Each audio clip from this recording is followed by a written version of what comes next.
Showing you a live look now as jury selection continues. This in the trial for former Minneapolis police officer Derek Chauvin. We've learned now the judge has dismissed 2 jurors over concerns that they'd been tainted by the city's announcement of a $27 million settlement with George Floyd's family. Joining us now to discuss is Arthur Aidala, a New York trial attorney, and our panelists, Jennifer Nassour and Jack Kingston, are also standing by. Jury selection, as we said, now in its second week here, 2 jurors dismissed.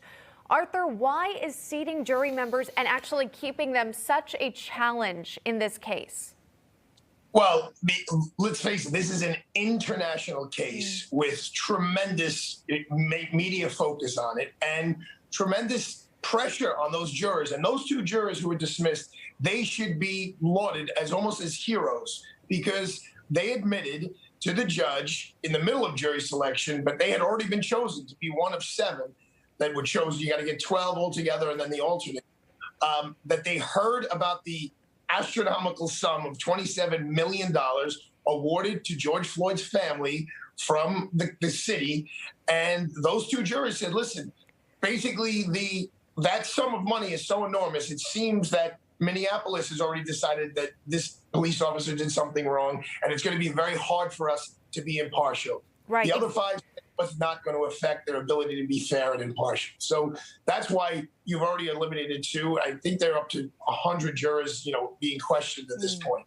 Yeah, as you say, an incredible challenge to find impartial jurors in this trial here. But also, Arthur, how much of an impact does the location of this trial make? I mean, they're going forward with it in Minneapolis, of course, the location where George Floyd had died. It gives extraordinary pressure because they're in their community. There was a big trial here in New York City of police officers who killed someone, and they moved it out of New York City up to Albany, and those officers were actually acquitted because those jurors get to go back out into their community without facing the actual constituents at hand. So there's a tremendous amount of pressure. But here, a change of venue, that would be the motion the defense would be making. This case is known everywhere. I mean, it started a whole movement. So it's going to be very hard to find jurors who don't know about it. You just have to hope that the jurors have the strength of character and the strength in the system to protect them. They are anonymous, by the way. They're only going by numbers, juror number 20, juror number 36, that if the prosecutor fails to prove their case beyond a reasonable doubt, that they will do the right thing and find the appropriate verdict. Yeah, this is, of course, a very public trial with a lot of people, Americans and internationally, tuning in to watch. It will be televised as well. Jennifer, you think if you were in the position to be potentially selected as a juror, you would think about how your vote and how your decision could impact your future as well. It just only adds to the pressure. Well, especially, I mean, you have a couple of things. One, you worry about yourself, your own career. You worry about your family. You worry about the impact on them. I think one of the jurors had said when he was released that he was concerned about anything happening if the officer was acquitted. In a world of cancel culture, you worry if you're going to lose your job, if you're going to lose clients, you're going to lose your business. So I think that, whoever is serving on this jury, God bless them.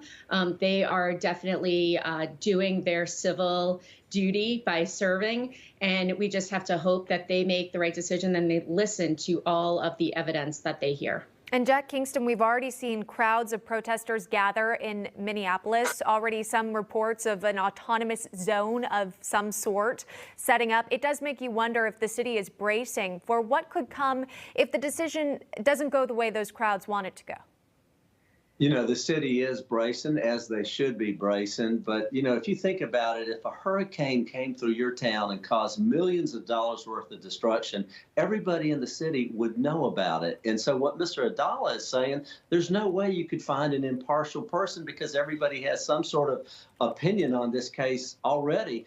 In 2019, there was a wrongful death caused by a police officer in Minneapolis with a woman named Justine Diamond, and they awarded her $20 million, but they kept it under wraps until after the conviction of the police officer. In this case, they did not even do that. And it's a double-edged sword. In one way, you could say, well, it's hush money. They're just trying to pay off because they don't have the case and they're trying to calm things down. On the other side, you could say, it's proof that they're already guilty. So, there's no way they can have that trial not only in Minneapolis, but as Mr. Aidala says, maybe nowhere in America, because it did cause a national movement. Yeah. And so to the congressman's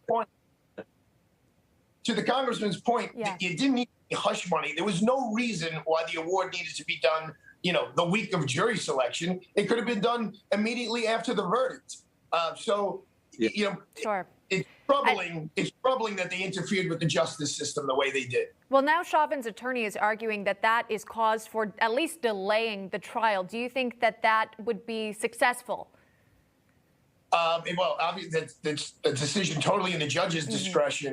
But it's like the toothpaste is out of the tube. I mean, it was the cover of all the newspapers. It was the lead story on all the news channels. So you can't erase that from people's memories. Even if the judge says, don't consider it. We're all human beings. We're not computers. You just can't hit a delete button and it disappears. So I think it was a total miscarriage of our whole justice system. Forget about this individual defendant, but it's a corruption of sorts of the justice system, and somebody should have used better judgment. Wow, really strong words there. Arthur Aidala joining us live on the program. We appreciate it so much. Thank you. Hi, Emma Rechenberg here. If you like this video, there's a whole lot more to see on Newsmax TV. You can watch for free right here on our YouTube live stream and be the first one here each time our experts break down real news. Just hit that subscribe button, ring the bell icon, and stay with us on America's fastest growing cable news channel, Newsmax TV.